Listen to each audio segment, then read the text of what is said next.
حنفی مسلک اور اہل حدیث کے مطابق عید کی نماز کا طریقہ۔ احناف اور اہل حدیث کی عید کی نماز کا طریقہ ایک ہے، فرق صرف تکبیروں کی تعداد کا ہے۔ احناف کی نماز میں 6 اضافی تکبیریں ہیں، جبکہ اہل حدیث کی نماز میں 12 زائد تکبیریں ہیں۔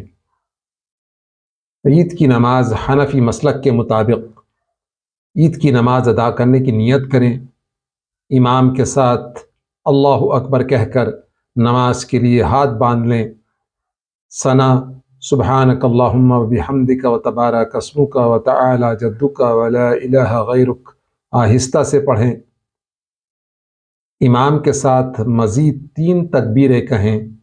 پہلی تکبیر اللہ اکبر کے ساتھ اپنے دونوں ہاتھ کانوں تک اٹھا کر چھوڑ دیں۔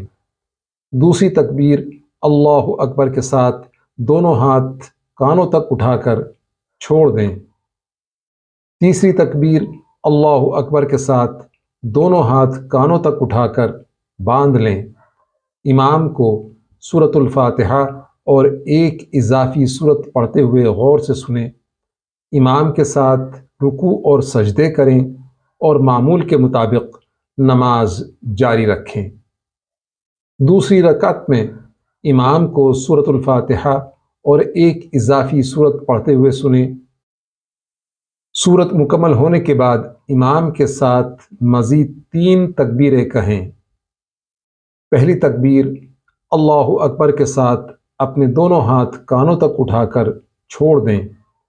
دوسری تکبیر اللہ اکبر کے ساتھ دونوں ہاتھ کانوں تک اٹھا کر چھوڑ دیں۔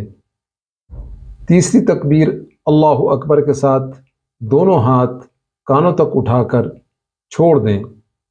چوتھی بار بغیر ہاتھ اٹھائے اللہ اکبر کہتے ہوئے امام کے ساتھ رکوع میں چلے جائیں اور نماز کو معمول کے مطابق مکمل کریں۔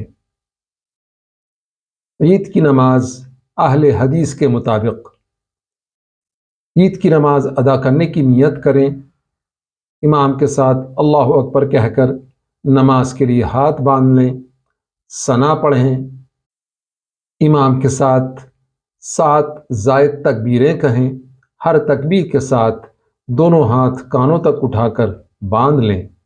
7ویں تکبیر کے بعد امام کو سورۃ الفاتحہ اور ایک اضافی سورت پڑھتے ہوئے غور سے سنیں۔